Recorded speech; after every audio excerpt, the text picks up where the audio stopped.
Masejet Eruvin, la página Lamed Aleph, Amud Aleph. Empezamos una línea antes. Estamos hablando de la machloket en la Mishnah entre Jajamim y Rabbi Yehuda.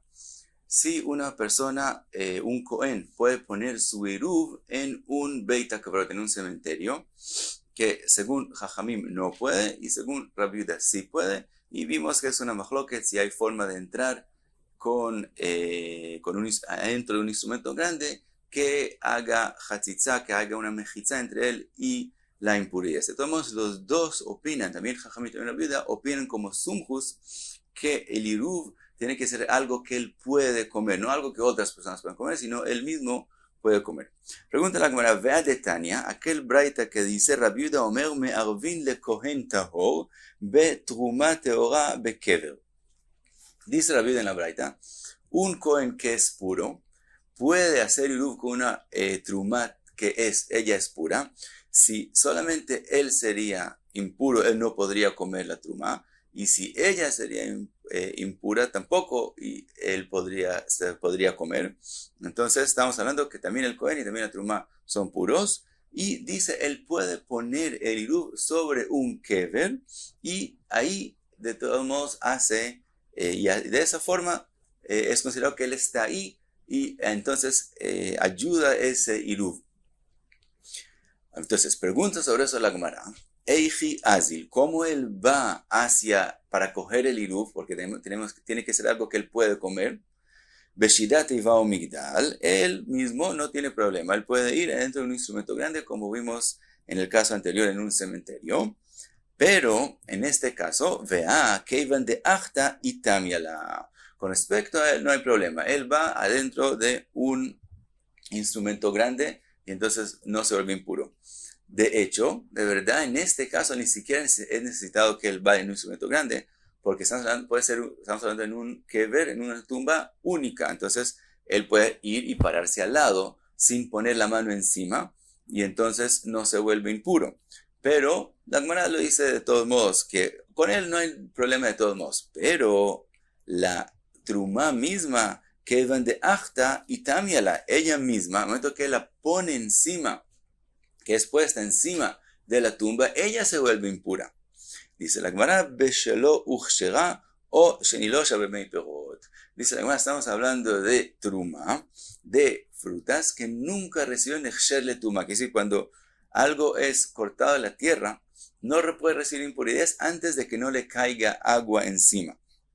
Entonces dice la Gemara, o que estamos hablando de una truma shelo uchshera, que nunca le cayó agua encima, y entonces no puede recibir impurezas, o que también si es algo que sí estuvo con líquidos, pero se usó un mei perot, quiere decir el extracto de frutas que ellos no causan hechsher a las comidas, quiere decir ellos no hacen que las comidas puedan recibir impurezas, sino sigue siendo algo que no puede recibir impurezas. Entonces la truma misma no hay forma que se vuelva impura. Ahora, pregunta la Gemara, ve'eichin maitila. Ahora tiene otro problema, que es, él puede ir y pararse al lado de la tumba, pero ¿cómo coge la truma? En el momento que él extiende la mano él va a estar encima de la tumba y se va a volver impuro.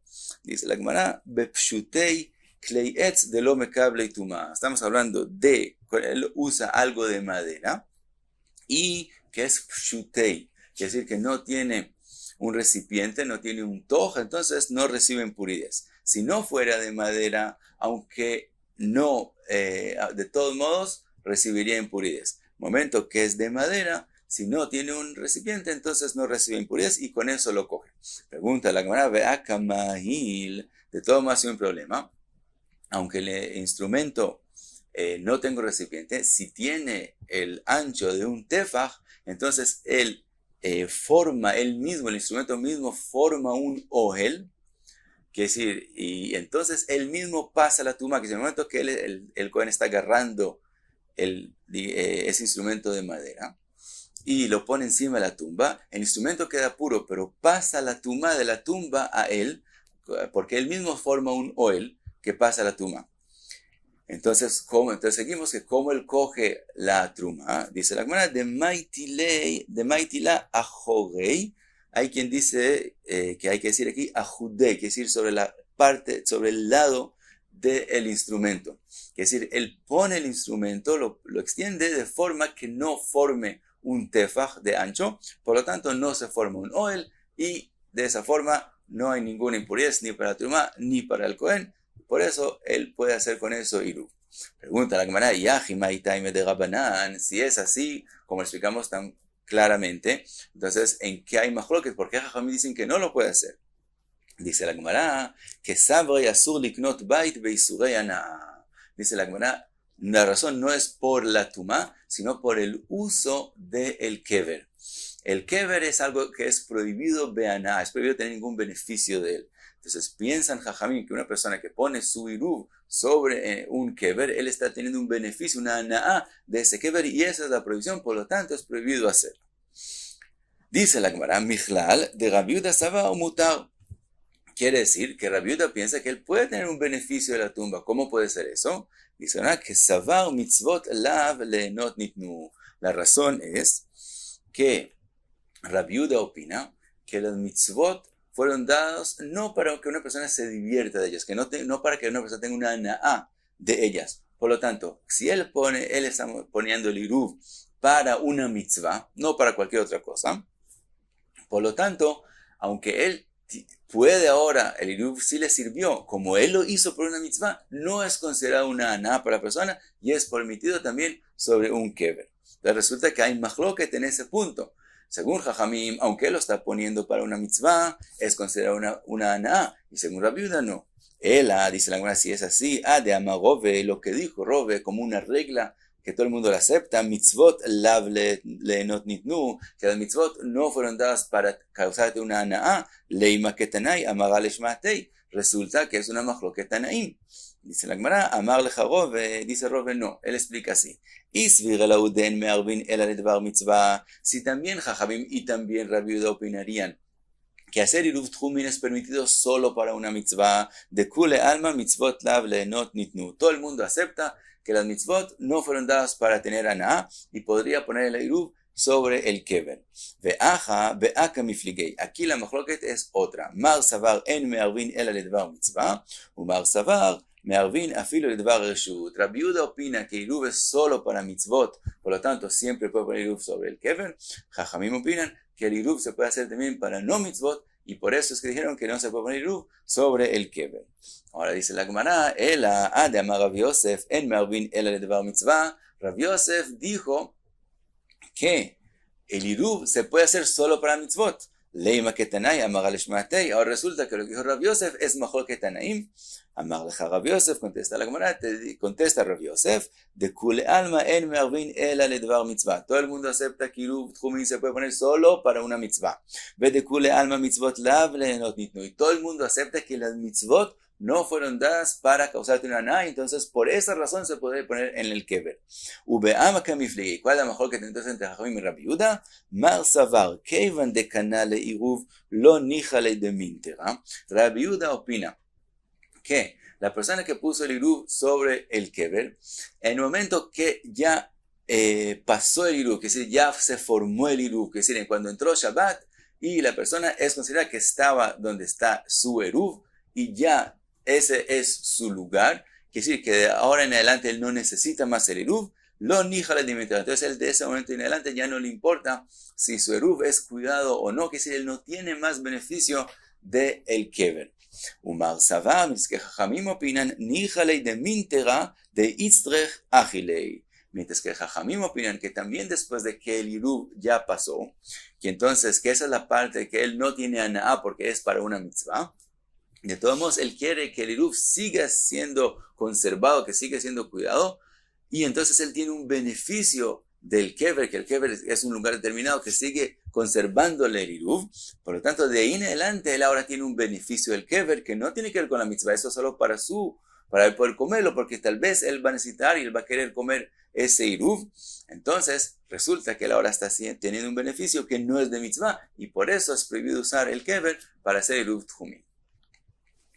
Pasamos a la próxima Mishnah. Dice la Mishnah, me'arvin bedmai, se puede hacer iruv con dmai, aunque mi de Rabanán hay que hacerle afashat trumot u'maasrot, porque fue comprado una maaretz que no estamos seguros que él hizo afashat maasrot. de todos modos, se puede hacer iruv con eso. Después la Gemara va a explicar cada cosa. Uve ma'aser rishon shenitla trumato. Un ma'aser rishon que la persona le dio al Leví antes de él hacerle trumá, pero después el Leví le sacó trumá, la trumá que él tiene que hacer, con eso es suficiente y se puede hacer iruv con eso. Uve ma'aser sheni ve'ekdesh shenifdu. Un ma'aser sheni, que es prohibido comerlo fuera de Jerusalén, y o algo que es ekdesh, si le hicieron pidión, se puede hacer iruv con eso. Aparentemente, si le hicieron pidión y ya salió de ser Maaser Sheni, salió de ser Ekdesh, aparentemente es obvio que es algo que ya pertenece a la persona. La Gemara habla de eso. Ve a Kohanim bejalá. Los Kohanim pueden hacer iruv con jalá. Aval lo betevel, pero con tevel no es prohibido hacer iruv. Velo be maaser rishon shelo nitla trumato. Un maaser rishon que no le hicieron la trumá gdolá, que los dueños de la ocasión tienen que hacer, no puede hacer iruv. Velo be maaser sheni ve ekdesh shelo nifdu. Tampoco con maaser sheni o ekdesh que no les hicieron pidión. Son cosas que nadie puede comer. Con todas esas cosas no se puede hacer iruv. Empieza la Gemara con la primera cosa, con el dmai. Pregunta la Gemara, dmai alo hazilei. El dmai, él no puede comerlo. Porque hay que todavía hacerle masrot. Entonces, ¿cómo él puede hacer iruv con eso? Ahora, todos hasta aquí dicen que obviamente estamos hablando según sumjus, porque tiene que ser algo que la persona misma puede comer.